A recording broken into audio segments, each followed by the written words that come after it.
Rising star Darshan. Darshan ಅನ್ನೋ ಹೆಸರೇ ಒಂದು ಬ್ರ್ಯಾಂಡ್. ಡಿ ಬಾಸ್ ಅಂತಲೇ ಅಭಿಮಾನಿಗಳ ಹೃದಯದಲ್ಲಿ ಮನೆ ಮಾಡಿದ್ದಾರೆ ಈ 6 ಅಡಿ ಕಟೌಟ್. ಆದ್ರೆ ದರ್ಶನ್ ಬೆಳೆದು ಬಂದ ದಾರಿ ಅಷ್ಟು ಸುಲಭವಲ್ಲ. ಯಾರು ತುಳಿಯದ ಹಾದಿಯನ್ನ ದರ್ಶನ್ ತುಳಿದಿದ್ದಾರೆ. ನೋವು, ಕಷ್ಟ, ಹವಾಮಾನಗಳನ್ನ ದರ್ಶನ್ ಎದುರಿಸಿದ್ದಾರೆ. ದರ್ಶನ್ ಅವರ ಜೀವನದ ಹಾದಿಯನ್ನ ನಾವಿವತ್ತು ಹೇಳ್ತೀವಿ ಕೇಳಿ. ಒಂದು ಕಾಲದಲ್ಲಿ ಯಾರ ಕಣ್ಣಿಗೂ ಬೀಳದೆ ಇದ್ದವರು ದರ್ಶನ್.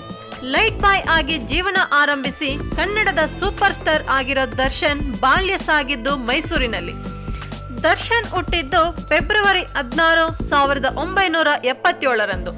ತಂದೆ ತೂಗುದೀಪ ಶ್ರೀನಿವಾಸ ಹಾಗೂ ತಾಯಿ ಮೀನಾ ತೂಗುದೀಪ.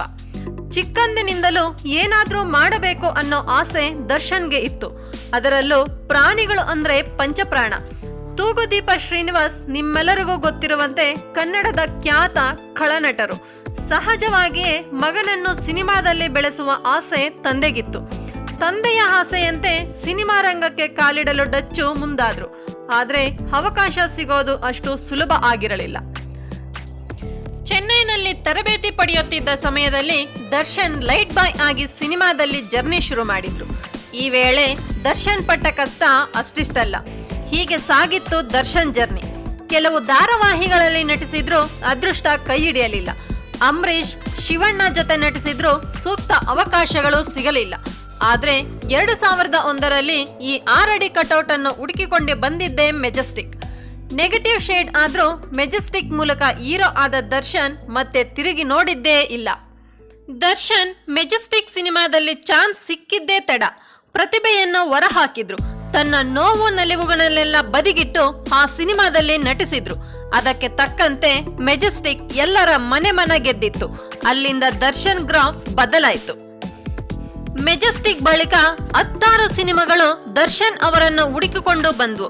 ಕರಿಯ, ದಾಸ, ಅಣ್ಣಾವ್ರು, ಕಳಾಸಿಪಾಲ್ಯ, ಶಾಸ್ತ್ರಿ, ಗಜ, ಸಾರಥಿ, ಸಂಗೊಳ್ಳಿ ರಾಯಣ್ಣ ಸೇರಿದಂತೆ ಹಲವು ಸೂಪರ್ ಹಿಟ್ಗಳ ಸರದಾರರು ದರ್ಶನ್. ತಾವೊಬ್ಬರೇ ಬೆಳೆಯದ ತನ್ನ ಸಹನಟರನ್ನು ಬೆಳೆಸುವ ಉದ್ದೇಶ ದರ್ಶನ್ ಅವರದ್ದು. ಹೀಗಾಗಿನೇ ಕೆಲವು ಸಿನಿಮಾಗಳಲ್ಲಿ ವಿಶೇಷ ಅತಿಥಿ ಪಾತ್ರ ಮಾಡಿದ್ದಾರೆ. ಹೊಸ ಹೀರೋಗಳ ಸಿನಿಮಾಗಳ ಆಡಿಯೋ ಬಿಡುಗಡೆಗೆ, ಟ್ರೈಲರ್ ಲಾಂಚ್ಗಳಿಗೂ ದರ್ಶನ್ ಗೆಸ್ಟ್ ಆಗಿ ಚಿತ್ರಗಳನ್ನು ಪ್ರೋತ್ಸಾಹ ಮಾಡ್ತಾರೆ. ಈ ಮೊದಲೇ ಹೇಳಿದಂತೆ ದರ್ಶನ್ ಅವರಿಗೆ ಮನುಷ್ಯರಿಗಿಂತ ಪ್ರಾಣಿಗಳು ಅಂದ್ರೆ ತುಂಬಾ ಇಷ್ಟ. ಯಾಕೆಂದ್ರೆ ಇವರ ಪ್ರಕಾರ ಪ್ರಾಣಿಗಳಿಗೆ ಸ್ವಾರ್ಥ ಗುಣ ಇರೋದಿಲ್ಲ. ಮೋಸ ಅನ್ನೋದು ಅವುಗಳಿಗೆ ಗೊತ್ತಿರಲ್ಲ. ಹಾಗಾಗಿ ದರ್ಶನ್ ಪ್ರಾಣಿಗಳನ್ನು ತುಂಬಾ ಇಷ್ಟಪಡ್ತಾರೆ. ಪ್ರಾಣಿಗಳಿಗಾಗಿಯೇ ಒಂದು ಫಾರ್ಮ್ ಹೌಸ್ ಮಾಡಿದ್ದಾರೆ. ಅದರಲ್ಲೂ ಕುದುರೆ ಅಂದ್ರೆ ತುಂಬಾ ಇಷ್ಟ. ಇವರ ನೆಚ್ಚಿನ ಕುದುರೆಯನ್ನೇ ತಮ್ಮ ಸಾರಥಿ ಸಿನಿಮಾಗೆ ಬಳಸಿಕೊಂಡಿದ್ರು.